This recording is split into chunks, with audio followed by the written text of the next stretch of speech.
Hey friend, welcome to the Badass is the New Black podcast, where our motto is done is better than perfect. I'm Chrissy Chin, here on a mission to help you take your knowledge and turn it into a profit. I'm an expert in course creation and membership offers that create reoccurring revenue so you can work less and enjoy and earn a whole lot more. Most importantly, I'm a laid-back wife, mom, a friend who started as a peds nurse, turned network marketer, and now a serial entrepreneur. This podcast is for ambitious people with an idea, a vision, but no idea how to get there. On this podcast, I'll give actionable steps to keep you moving forward while you learn new business strategies, better systems and process, marketing, sales, all the things that you need to build and scale a blissful business that keeps your pocketbook growing. Grab a beverage, open up your notes app, and let's get to it. All right, let's welcome Jono Petrohilos. Is the founder and director of the course creator community, one of the largest and most engaged Facebook groups in the course creator space. And on top of Jono, on top of that, he's also the co-founder and director of Fitness Education Online. And that's an online course-based company which sells over $1 million worth of courses every year. So I'm super excited, Jono, that you are here. Thank you so much for being with us today on the podcast. No, thank you, Chrissy. I'm obviously a fan of your work. You've been on my podcast, been on live on my Facebook group. Loved having you on. So can't wait to do the same and give your listeners as much value as possible.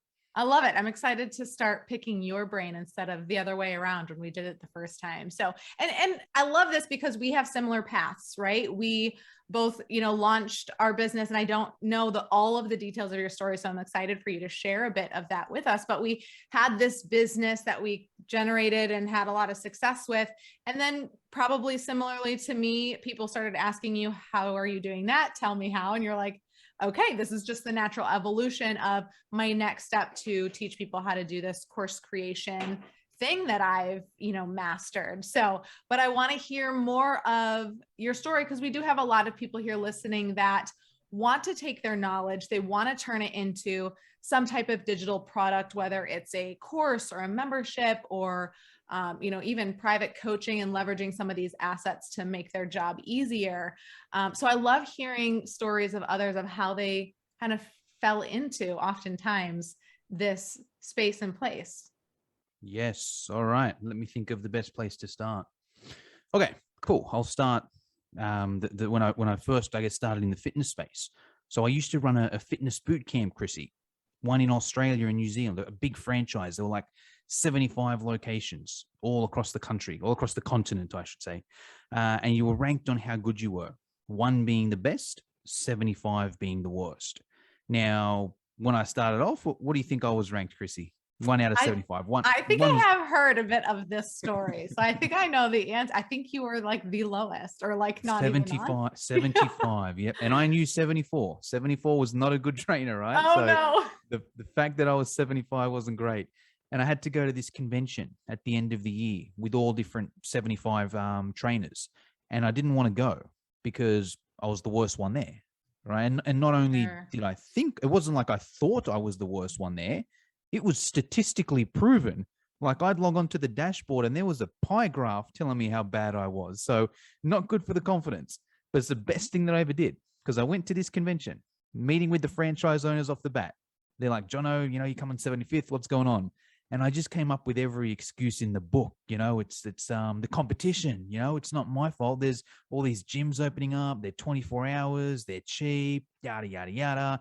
And also the marketing, you guys are meant to be doing marketing for me. The leads you're getting suck, and I'm here in Sydney. It rains in the winter. It's not the sunny Gold Coast in Queensland where it's good weather all year. Who's going to run a boot camp in the winter in Sydney?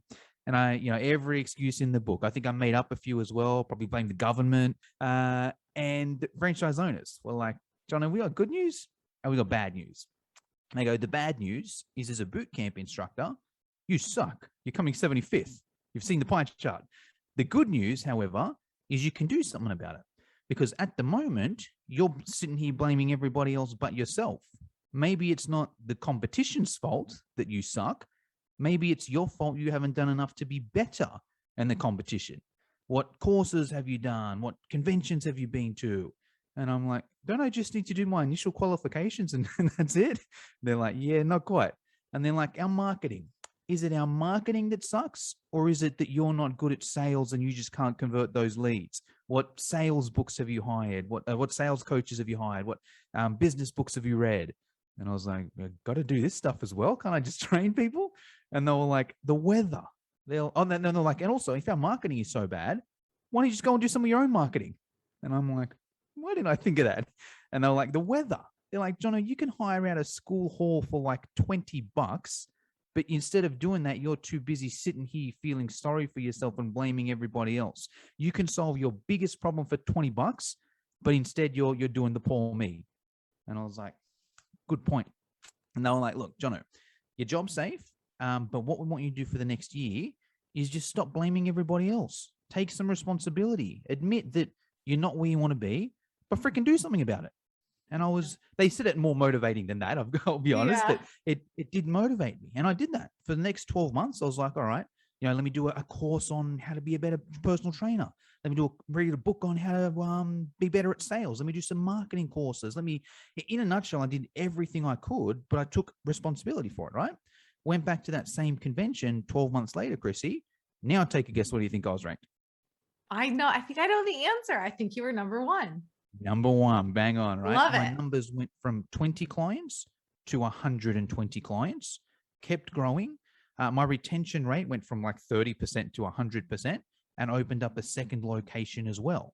And a few things were going on there. Firstly, my confidence was a lot higher, but also it was two sort of things. I realized I had a system because I'm like, hold on, I've got this system that got me from 75 to 1. And then I just implemented that exact same system in another location and got the same result. I feel like I've got this box that I could just do anywhere and be successful. And that was my original plan. Okay, let me just keep opening these things up. But then other trainers started to ask me because they knew me from when I was 75 and they're like, what the hell happened? How did you go from this to this? What marketing are you doing? What sales are you doing? What workouts are you doing? And I would try and send them, well, look, I did this course, then I did this course, then I read this book, and then I did this. They're like, oh, is there an easier way? Because no one's going to do, like, it's Right. hard. Everyone's got their own journey, right? But what I was, and then long story short, I was able to put it to a course and be like, you know what? I feel like all this stuff that I've learned, I can put together and make it better because I was always upskilling all throughout that journey. But every sort of course I did, I learned a little bit less, right? Just because I already knew more. So when you start off, it's like, man, I didn't know anything. I learned 100 new things here. But by the 100th course, you might be like, well, I knew 99 of these, but I got one out of it. So I was able to put my own course together there. The first one was, how to run a successful boot camp. And then we can get to that story later, but to fast forward sort of that was usual deal, slow at the start, but then, got more successful. Put out some more courses, grew my list. Fast forward to about, I think probably about the 3 or 4 year mark, it was generating about $1 million a year, that business. I still run it today, more on autopilot because I've got system, staff, whatever, and still generates about that amount of revenue there. So that's kind of that story there. And then it got to a point where the same sort of thing happened. It was like a lot of people like, Jono, I don't really care about your fitness stuff, but how the hell are you making $1 million a year selling online courses? That's what I want to know. Right. So that's when I just recently, about 12 months ago, started up the course creator community, which I think we're going to be chatting about today. Yeah, definitely. Yeah, I want to point out you said they said it may be a little bit nicer and more motivating to you, but nonetheless, they got the message across that, hey, stop blaming everybody else and take a look at you, take a look inside. What are you doing? Right. And I think that a lot of people don't have that tough love person that's telling them that. So if you guys don't have, you're listening and you're like, no one's ever told me to stop, blaming everyone else and putting it on them and actually just look at myself. Jono is telling you that. Okay. I'm telling you that right now.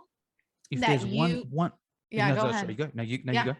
I was just going to say that is, one of the biggest impacts that it can have on your success is realizing, wait, I'm the one in control here. And now I can go learn more to do better, to get the results that I want. It's, I think it's the biggest. I think if you do nothing else in life, but you just take 100% responsibility and accountability, you'll find a way to be successful. And the reason there's a couple things, and like going back to that, the original franchise owners, they sort of did this presentation. Have you seen the line, Chrissy, when you play above the line, below the line? Have you seen that? Is it like a movie or something? No, it's like a self-help Tony Robbins sort of thing. If you Oh, jump on no, YouTube, no, I and actually don't know much of Tony it's Robbins things. okay, it's pretty cool. Like if you jump on YouTube, people do little demonstrations on whatever. But in a nutshell, like these franchise owners, there was a whiteboard, right? And they just drew a line, a horizontal line across it. And they're like, right, this is the difference between success and failure. Every single person that plays above the line is successful.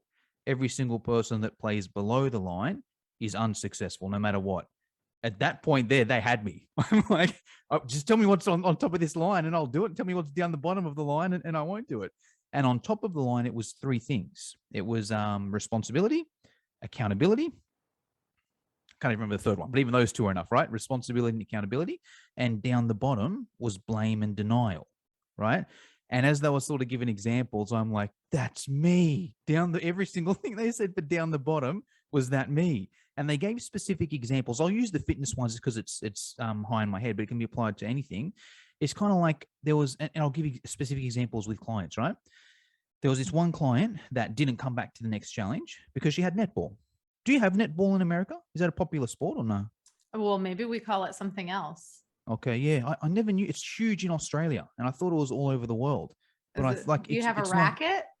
Is it no, no, like a no, football to soccer where no. It's like soccer here is football there? almost like basketball, but you can't bounce the ball because I think in America women's basketball is big, Oh right? yeah, no.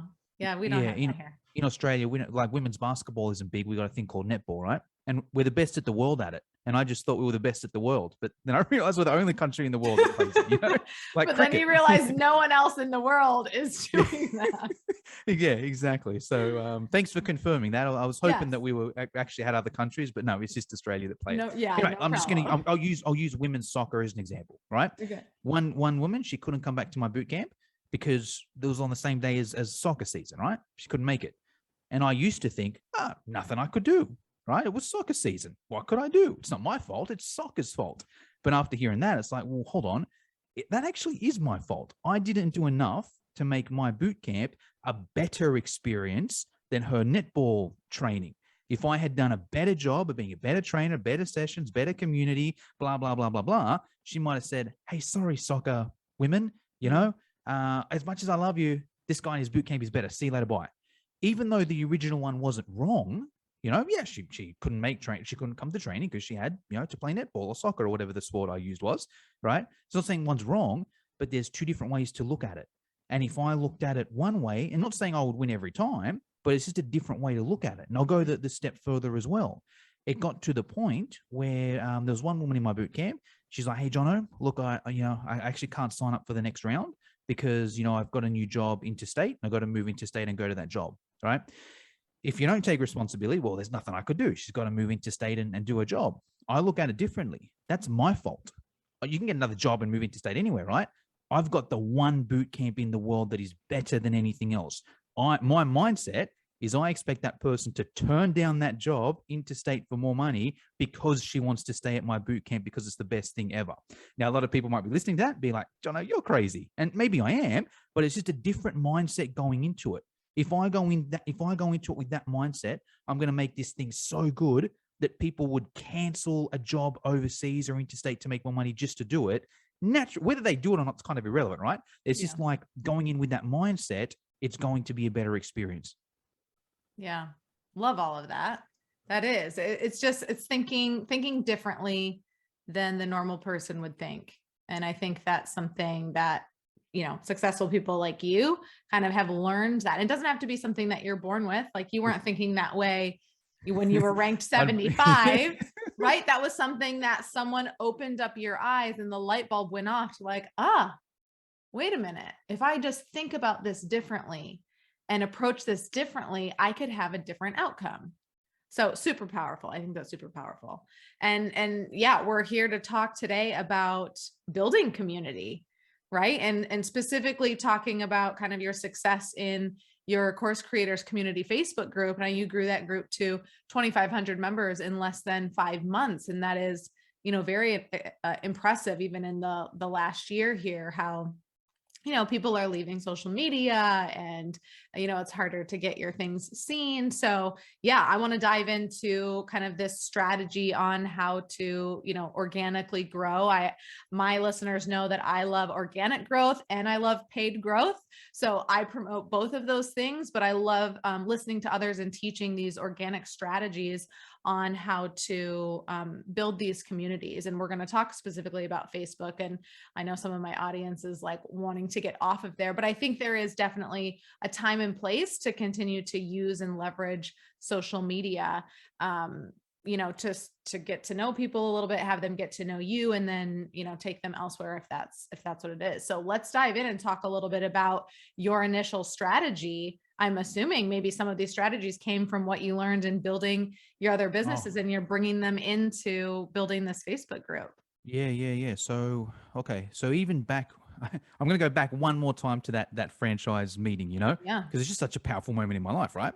But one of the things, even when I was running my fitness boot camp, right, and I was coming 75th, every location had to also have a Facebook group attached. Now it was a little bit different. I'll get to specifically online in a sec, but I just want to sort of set the scene, right? So even though it was a face-to-face boot camp, your location had to also have an online Facebook group as well, just for the paying members. And I was like a 20-something-year-old guy. Like I just wanted to train people. I didn't want to hang around on Facebook. And I remember having this argument with the franchise owners. They're like, "Hey, Jono, I think one of the reasons why you're coming 75th is because your Facebook group is just so bad." And I'm like, "My Facebook group? What the crap does my Facebook, out of all the problems I have with being a good trainer, the Facebook group has to be down the bottom at the lowest?" They're like, "No, I actually think it's pretty important." I'm like, "I actually think it's not." And they're like, "Yeah, well, Jono, you're coming 75th out of 75. We own 75 locations. Maybe we know something you don't." And I was like, "Yeah, they're probably right." So started to put a lot of effort into my Facebook group.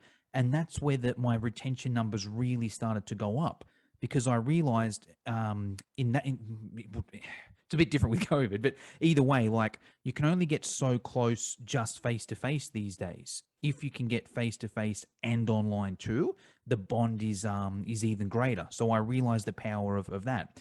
Then when I started running fitness education online, I saw the power of Facebook groups. I knew I needed some community. I knew I couldn't just sell a course and that person's out on their own. I know I needed to sort of emulate that community. So a lot of the lessons that I learned, even from my face-to-face stuff, I was able to bring over and learn with fitness education online. Now, some of them work the same, some of them work different, but either way, I was able to learn how to run a Facebook group. Now, that Facebook group actually has 15,000 people and is the largest in the world for fitness professionals. Now, when I wanted to transition to the course creator community, I knew the power of Facebook groups, and we might even speak about that in a sec, but I actually doubted it. I was like, you know what? Maybe the only reason that fitness education online is so good is because I started it back in 2014 when no one had a Facebook group. Now everyone's got a Facebook group. There's a million different groups. I think it's too late. And I wasn't going to start up a Facebook group for that reason there. And I was like, to start, I tried to sort of zag around, and be like, all right, what are some other organic methods I can use? Let me leverage off other Facebook groups. Let me see if I can go in here and, make some posts and, do some stuff or whatever. And I just realized that it's super hard to sell in someone else's Facebook group. For a start, half of them won't even let you, which is fair enough, right? But even the ones that do, it's kind of like, you got no leverage. It's like, who am I in this person's Facebook group? They're there to hear about that person. So I was like, you know what? I'm just going to have to bite the bullet, and I'm going to have to, start my own Facebook group. And some of the reasons, I'll get to the strategy in a sec, but even just some of the reasons why I quite like the Facebook group for this strategy is I think there's a couple of things. Firstly, I think Facebook groups is the best community platform for like free community platform. Like you can start an Instagram channel, YouTube, TikTok, LinkedIn, whatever it is, it's great. But groups are the only ones that's got that community side to it. Everything else is kind of like me. And I just like community. My whole goal of the Facebook group is actually to get the community engaging more than me. I want my groups to be known as, hey, I got a question with course creators. I don't want to go on Google. I'm going to go post in Jono's group because I'm going to get a heap of good answers from everything else. And then if it gets to the point and I don't know what I'm doing, I'm going to reach out and pay Jono. Essentially, that's what I'm going for there, right? So that's why I like that side of things. And community, one of the most powerful things in the world. I used to think, I'll ask you a question, Chrissy. What's the biggest punishment we can get as a human being? If you stuff up in life, where do they send you? If you screw up in life, Yeah. well, I don't know. Jail, right? In Australia, Oh, anyway, they send you to, yeah. they send you Gotcha. to jail, right? Now you're hanging around with murderers and rapists and whatever. And you know what the biggest punishment is in jail? To put you in isolation, Right. right? It's like you prefer to hang around with murderers and rapists than just be in isolation. That's how important community is, right? Yeah. And even more to in today's society, we don't have as much neighborhoods and church groups and all that sort of stuff. So it's super powerful there, right? And then also just from a marketing side of things, I think it's the best on Facebook anyway. It's almost the only organic way on Facebook. Yeah, there's other little ways, but like if I want to grow organically on Facebook, what I want to have is a Facebook group with a good name, and we'll speak about that in a sec.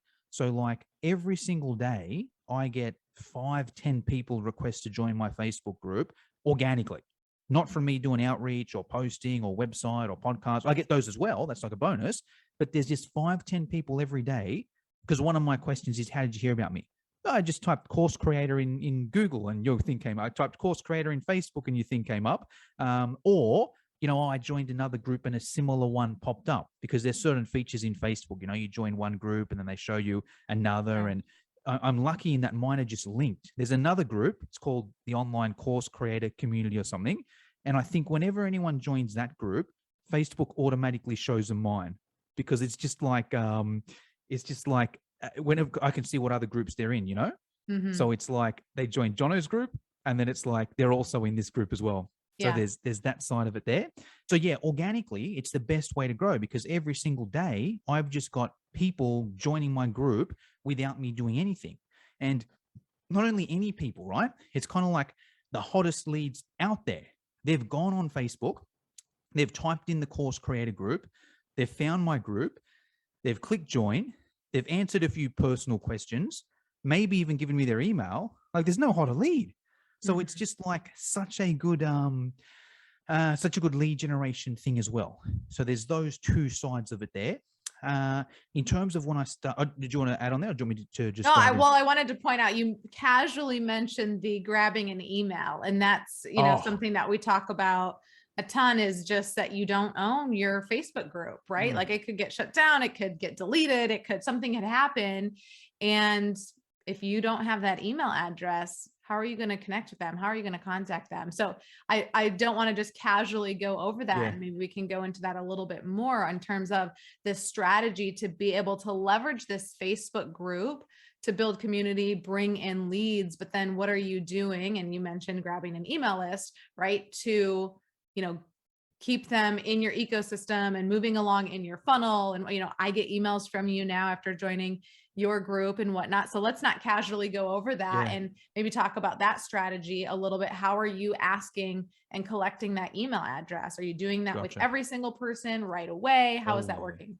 Okay. Yes. So, and I'll expand on that as well. I've been banned from Facebook, right? I've had both my Facebook ad account banned before, and I've had my personal account banned before as well, right? So it does happen, right? If anyone's listening, can't get banned. I have been banned from Facebook, right? But that's another little lesson as well. If you have a Facebook group, make sure you're not the only admin. So back when I had Fitness Education Online, I was the admin, but I also had my business partner. I also had some assistants there as well. So even though I got banned from Facebook, I lost access to my group, my page, my ad account, everything. But because there were multiple people that was admin, everything stayed up there, right? And then I just created a new account, and then I was there. So it happens, right? In terms of email, so I use many different, I like to sell, so I use every different strategy to sell, but email is kind of my base, because I've been banned from Facebook. I can't rely on it, Yeah. So there's a few things. Number one of my 3 questions to get in the group: a validation question, are you a course creator? Because if someone's not, I don't really want them in the group. That's another sort of key, right? I want to make you want to make sure that your group is super niched so that Facebook show it to the right people. And if I can get that sort of algorithm going where they just show it to these type of people, it's easier for me, right? Yeah. The next one is, how did you hear about me? So I want to see, is my marketing working? Right. And that's where I can see, where they're coming from. The last one, hey, drop your email below if you'd like a free copy of insert lead magnet. All right. The wording is very important there as well. I've tried different things. That's the wording that works just straight away. Drop your email if you'd like a free copy of insert thing. And it also comes down to how hot that lead magnet is. It should be around 1 in 3. If it's a good lead magnet, you're getting the right people, about 1 in 3 people will give you their email then and there, right? If you're not getting that, it's the right people, change up that lead, use that exact wording that I used, but also change up that lead magnet. That's going to be the difference, because I have this conversation with a lot of course creators. They're like, but no one's entering their email. I'm like, all right, what's your thing there? Oh, it's to get my newsletter. Well, nobody wants your newsletter, give them something, and mine at the moment is, how to create your first course in 48 hours. Right. In my fitness education online one, it's a free copy of our boot camp games mini course. It's stuff that I know that audience really, really wants and will put their email in. Right. But that's just step one, because I know only 1 or 3 people are doing it. That's not good enough for me. Yeah. I don't want only 30% of people on my email list. I want all of them in there, Yeah. And especially now, you mentioned a lot of people aren't going to be on Facebook. Maybe someone stops using Facebook. Maybe someone leaves my Facebook group. If I've got that email, the email list, doesn't matter where they go. I got it, right? The next follow up from there, right, I'll simplify, is every week my virtual assistant will make a post, like a welcome post, and tag the new people, right? Welcome to the group. Every new member gets a copy of this course here. Let's welcome our new members. Tag 50 people down there, right? That's another opportunity. Maybe they didn't give me their email at the start because they don't know me yet, right? But now they've been in the group for a couple of days, maybe a week. They've seen the post. They get a tag. Oh, yeah, they see an image of it. Oh, that actually looks good. I might click it in there, right? So that's another opportunity to get it. But I also know people get tagged I get tagged all the time in Facebook. I don't read the things I get tagged in. I'm not reading your welcome post. So the third thing I use is actually a DM straight away. So every single person that joins my Facebook group gets a message, hey, Chrissy, welcome to the Facebook group. Just letting you know, every newbie gets a free copy of this course here. Is it cool if I send it on here, right? Use that wording as well, because I don't just want to send Chrissy a link straight away. There's something spammy about that. Yeah. You just send someone a link straight away. And also, I've kind of tested this. I don't think Facebook likes it. I've tried that before, and I got like a bit of a, I wasn't. That's when you got banned. No, I'm kidding. No. I didn't learn. I always push the boundaries, as you can see. I didn't get banned, but I can't remember. Something happened. I think I don't know. I think I couldn't send messages or something. I got a warning or something. Yeah, certainly if you do too many copy paste messages, I don't know, like 35 or 40 or something like that, straight away, they'll shut you down. You can't do that. Yeah. So they do try and prevent that spam thing there. Exactly. So I tweaked it a bit to basically be, can I send it on here? I asked permission, right? And then if that person says, yes, you can, great, here's the link. And then I send them the opt-in link there. And then I also do a bit of a sell then and there. That's another little tip. A lot of people say, how do you monetize your Facebook group?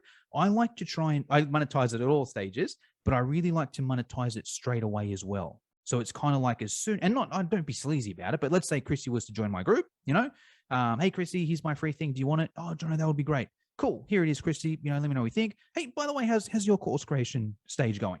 And I've got a bit of a flow, but as an example, Chrissy might be like, oh yeah, I'm just sort of starting off, I'll be like, oh, hey, that's course creation is my specialty. Do you want some tips? She'll be like, oh, that would be great, Jono. Okay, cool. I'll ask a few basic questions and then ideally get them on a phone call and then sell a thing there, right? If it's a fit, you don't, any sort of sales process. But side note, I do a little sell there in the DM as well, just so it's kind of worth my while, So then that's another way there, but I don't end it there.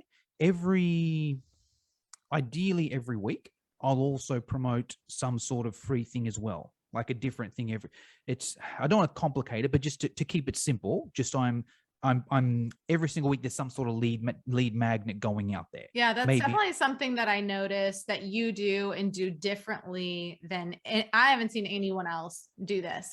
And what Jono does is he posts in there, he says, hey, I've got this free training, or hey, I've got this free, a lot of times it's trainings that you'll do. Yeah, usually. Yeah. You know, and you'll say, you know, let me know below if you want it or if you want access to it. So you don't just post the training in there. You don't just post the link to the free download in there. You make people comment underneath to say, you know, something simple like, yes, I want it.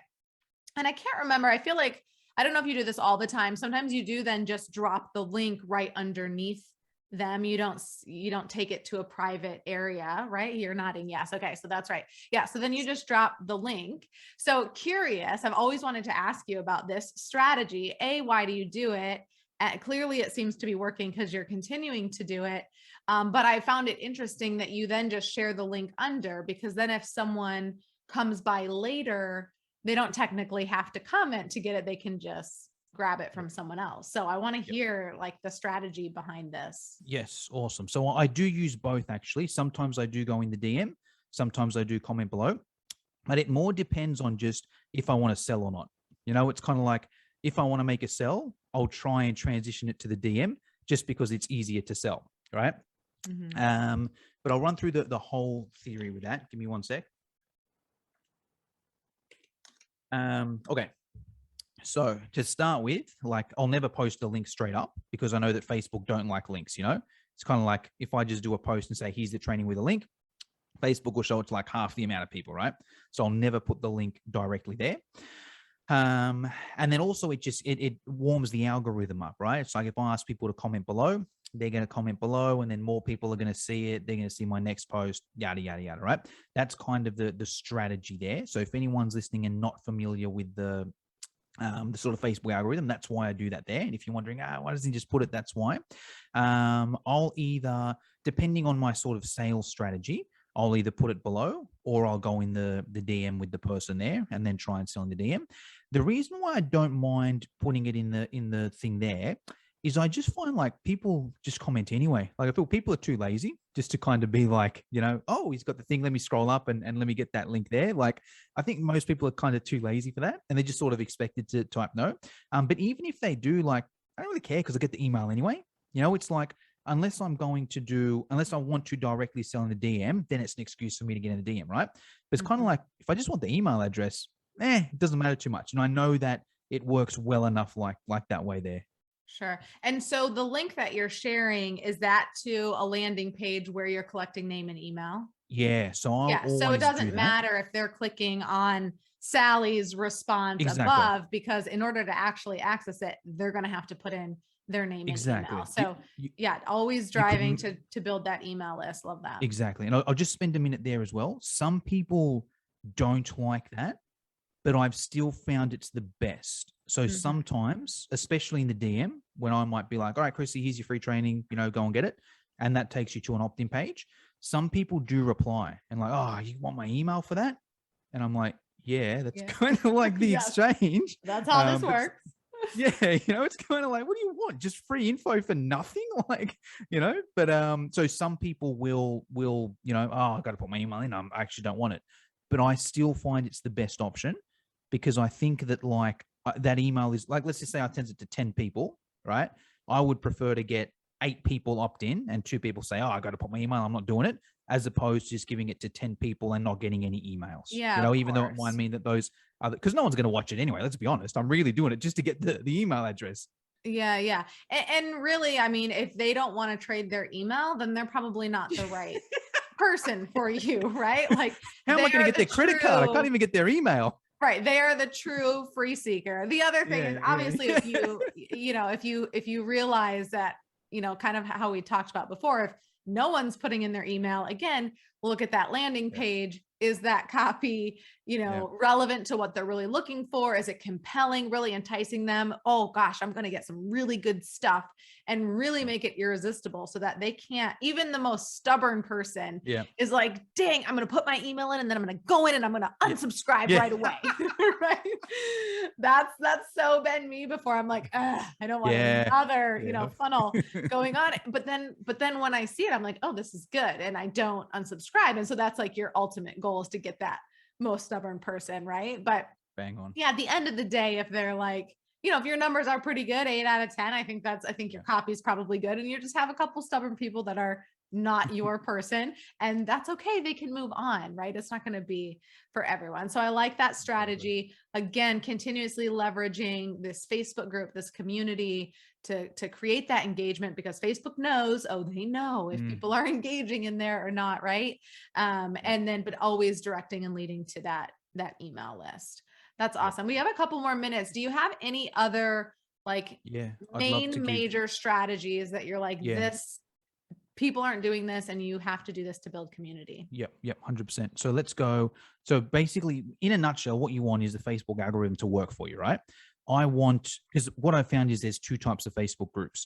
There's ones that just grow rapidly like crazy, and there's ones that don't grow at all. There's kind of like no middle ground, And the research that I've done has led me to believe that essentially you want the Facebook algorithm working for you. You want people join. You do other things as well. You go on podcasts, you connect on LinkedIn, do all those as well, but you'll only get so far with those, right? You want that Facebook algorithm working for you. You want Facebook just to show your group to multiple people. You want, when people type it in, it comes right up to the top, right? There's two things that you want to do to make sure that your algorithm is firing. Number one, getting new members in there. So you need to constantly be getting new members in there, and I'll share a few strategies in a sec. And then also getting engagement in the group. You need both of those things there, right? Let's talk about getting new members in. The first thing you need is a really good name. So I've got the course creator community. So people type in course creator. My group's the first or second one that comes up depending. So I get a heap of people just from that. A lot of people. First of all, Jono, I cannot believe that a year ago that was not taken. Yeah, well, no, you can have the same Facebook group name. So there's okay, so there are more. I don't know if there's there's different of the online course creator community, that is true. Course creator secrets, but even still, you can have the same Facebook name, right? I don't recommend it, but let's say for example, there's another Facebook group that's got 5 people in there, and you want the name, take the name. It's kind of like that other group's got 5 people in there. You can have multiple names in there, Yeah. So and I'll just share a quick story. So I've got a friend that's in the finance space, right? He's got a business, Python Wealth, right? Like, you got pythons in America? You know what they are? Snakes? South America, I think. Okay, not cool. here. Okay, cool. So Python Wealth, right? He created a Facebook group and he called it the Snake Pit. Get it? Python Snake Pit, Yeah. Pretty cool, right? Yeah. But no one's joining that. No finance people are finding that group there. He's the only people he's going to get in there are snake enthusiasts, and we got them in Australia. They're not the kind of people, they're not usually finance people, snake enthusiasts, So the first thing is the name there. If you have a good name, that's a good start. People are going to, find it, but you also need more new members coming in and engagement in the group to grow it. I might speak about the growth tips in a sec. I'll get to the engagement side of things, so it'll make more sense there. What I recommend, if possible, before starting a Facebook group, wait till you've got about 100 ideal people that you can invite. Because if you start a Facebook group with like 20 people, people aren't going to want to join it. It's hard to get engagement, but at least if you've got 100 good people, you can get from the start, the group starts off with a bang. There's 100 people off the bat. People are going to be posting, people are going to be commenting. There's going to be a heap of stuff going on. And you ideally want to increase that as well. I've got about 8 different engagement strategies I use. No one would know. If you join the Facebook group, you'll just see a heap of engagement, but you don't know that I'm actually doing 8 specific different engagement things behind the scenes to get it going. Even if we just start with the easiest one to start with, when I started that Facebook group, I already knew the first 100 people I invited, right? So as I invited them in there, I'd be like, hey, make sure you make a post and introduce yourself. So not only was there 100 people in the bank, and then from the bank, there was like 100 different people introducing themselves from the start, people networking, people commenting. And then when new people started to join, I didn't need to send that message and say, hey, introduce yourself, because they'd go in there and the first post they would see is just different people introducing themselves. So from the start, I had 100 people all interacting with each other. New people would come in, they'd see that, and there's a whole heap of traction going on from the start. On top of that, because those first 100 people that I invited, I kind of already knew because I've networked with them before, they already knew me. So when I would go live and make a post, everyone would be commenting and liking because they kind of knew me and they just wanted to support me. But those new people that would come in didn't have a clue who I was. Man, who's this Jono guy? All these people are liking and commenting. He must be a cool guy. Let me follow this, you know? So it's kind of that side of things as well. So yeah, and we can go deeper into engagement if you want, but I want to be sensitive of your time and I want to give a few growth tips as well. So in terms of growing it, we've mentioned the name, but you also want some sort of like funnel as well, at least to get the ball rolling. Once you've got people coming in there, then it becomes a whole lot easier. I got a whole heap of different growth strategies as well, but I'll just rattle off a couple of them really quick here. And also the other advantage of waiting until you have 100 people to join the group is now you've probably learnt some lead gen strategies. Because it's not just like, if you just had 100 people on your friend list that you could invite, it's not as powerful. You ideally want to start with 0 and you spend a couple months networking. Oh, great. Now I know how to lead gen. Now, the only difference is instead of sending people to my lead magnet, I'll go and send them to my Facebook group, right? Now, the easiest ones that anyone can do starting off is leveraging off other groups, right? Now, you need to be respectful. You don't just go in there and poach different clients. But if you go in 5 or 10 different Facebook groups, you'll find some of them suck, some of them are good. The ones that are good will have certain rules. Some of them never allow you to promote. Great. You don't promote. You respect the rules, right? Some of them will always allow you to promote. I found those groups aren't great because they're just kind of like a pitch fest. The ones you want are the ones in the middle, right? Which is kind of like you can promote, but every Tuesday or every Friday or whatever it may be, right? And that's the easiest start point to do. Ideally find 5 different groups. One allows you to promote on Monday, one on Tuesday, one on Wednesday, one on Thursday, one on Friday, and post your lead magnet in there. Not your sales page because no one's buying from you in another group, but you may be able to lead gen from there, right? So that's just a really easy strategy anyone can do there. On top of that as well, and even before you do that, that's the easiest to explain, but before you do that, you ideally want to be known in that Facebook group. So if you just go in these Facebook groups and just, post and that's it, you're probably not going to get any engagement or anything like that, So ideally you want to spend time in those Facebook groups. You want to interact, you want to answer questions, you want to friend people, do all that. So when you make your post, it's not just Chrissy trying to sell me. Oh, that's Chrissy. She helped me out. I'm going to opt in with that. And also just the algorithm. If I've liked and commented on a few of your posts, you're going to be more likely to see my thing, right? So it's not just going in those groups and posting. Spend your time, warm up your algorithm, see what's going on. You'll see what the audience wants. You'll get a better response there. The ideal as well, the third thing on there is if you can make friends with the group admin as well, because then you can collaborate there, whether it's a live, whether it's a podcast, whatever it may be. I could keep going, but I want to be sensitive of your time, Chrissy. Anything you want to? Yeah, no, I think those are great. And how I got in the group, I don't remember. I'm going to have to go back and look and see when I got access, but it was one of those situations where you reached out to me and I don't remember how you found me, whether it was in a Kajabi group or I don't remember where, but you've clearly found me somewhere, reached out and, invited me in there and said, I see you're doing some really great stuff and, would love to have you come in here and just introduce yourself and tell people what you're up to and share your knowledge. And it was almost like you were creating this opportunity for me almost to kind of pitch myself, in there and not, like I'm smart and I know what I'm doing. So I'm not going to be sleazy and whatnot in there. But you presented this opportunity for me to come share my knowledge. And as a coach, that's what we want to do, right? We want to help people. So it's almost like, even though, so like when you're getting started out, I thought this is a good strategy to bring people in that even might not be that maybe they're not at the beginning stages where they really need your 100%. Group, but they're going to be in there and they're going to want to contribute and share, their own knowledge as well, which will just create more engagement. So I think that's a great strategy. 100%. If someone posts, I don't want to be leveraged. I don't want to be the only person that has to answer. Someone posts, I want them to get 10 different things there, And if you know what? And if they end up, oh, this Chrissy woman's cool, I'm going to add her as a friend. And if they end up as a client from yours, great.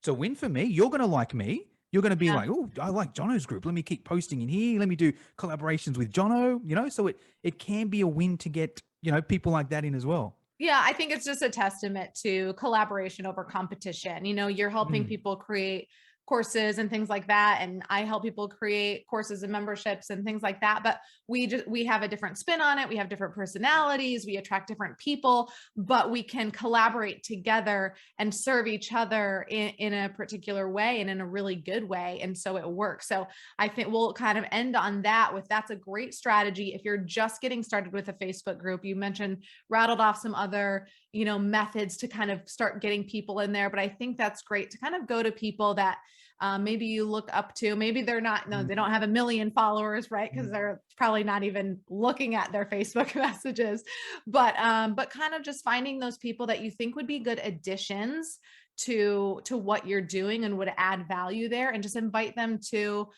come in and kind of shine in there. And people, and I was certainly like, yeah, sure. Like, I don't know how much I'll participate, but I find myself in there, sometimes responding to people, or, taking a look at things and getting the notifications and whatnot. And I've been on your podcast, now you've been on mine. And so, it certainly has grown just from that one message that you sent, inviting me in to come just share, introduce myself and what I'm doing. So super cool. I think what you're doing is really, really awesome.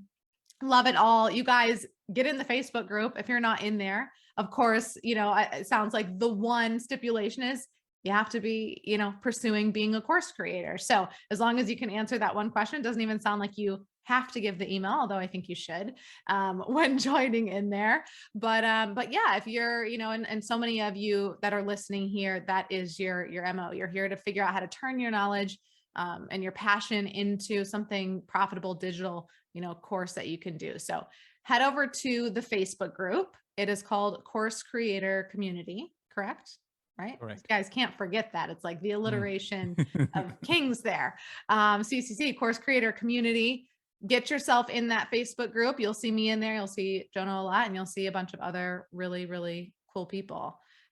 Anything else that you want to add? Send them, social media handles or anything that you also want to share out there? Well, I'm Mr. Simple. So if you just type Course Creator Community or Jono Petrohilos in any platform, you'll find me. Perfect. Hard to I love spell. it. I think I need to be like a Gary V. You know how, like, if you got those surnames that, like, Yes. no one knows how to spell vein. I got to change mine to Jono P, I think. That's right. And it has a good ring to it. I think it would work. Certainly would have helped me out, as I'm like, okay, don't know how to say your last name. Got to help me out here. And you were almost going to let me botch it. You gave me a little hint. I'm sure I still botched it, but no, it was awesome. Thank you, Jono, for being on here and serving us and serving my community very well. I know you're going to serve them, even better in the Facebook group, where you can share even more of these tips on all your trainings that you do. Thank you again, everyone. The links will also be in the show notes. So go ahead and feel free to hop over there. Just easy click on the link, take you right to the Facebook group. Jono, thank you again. And we'll chat soon. Awesome. Thank you, Chrissy. What a great episode. Now, the biggest thing that I wanted to hit on was grabbing that email address. If you are going to do anything on social media, grabbing an email address is an absolute must. So if you're not requiring it to get in your Facebook group, you're doing what Jono does and you're putting up those lead magnets throughout there so that people can add their name and their email. Now, if you do not have a way to grab email addresses, you're like, okay, I'm doing the old fashioned way and I'm creating some spreadsheet and I'm putting it into my Gmail. No. We don't work like that here. We can't set up systems and process and automation to do things for us. You need a website, a CRM system, so that you can create these landing pages. You can have these lead magnets. You can capture these email addresses and send out these emails, funnels, as Jono was mentioning, to be able to monetize that social media following or that group that you're creating, and just really create this amazing community, even with email addresses. So if you don't have a website yet, you know nothing about CRM systems, you have no idea how to create a lead magnet, anything like that, I want to invite you to a free masterclass. It's called How to Build a Wildly Profitable Website Without Knowing a Thing About Tech. You can go ahead and jump on the waitlist so that you can be the first to know when we launch that masterclass again. It was wildly popular the first time, so we're bringing it back. Just don't know the date yet. So go to thechrissichin.com/website masterclass, and it'll get you to the proper page so you can register. Thank you so much for tuning in. If you got some value out of this episode, I would love some support. And the best way to do that, so I can keep showering you with loads of actionable tips, is to hit that subscribe button. Leave a review or a comment if you're on YouTube, and share this podcast with a friend. And when you share it with a friend on social, please tag me so I can reshare your share in my stories. It's been an absolute pleasure hanging out. I appreciate the heck out of you for showing up. And now it's time for you to take imperfect action so you can work less and enjoy and earn a whole lot more.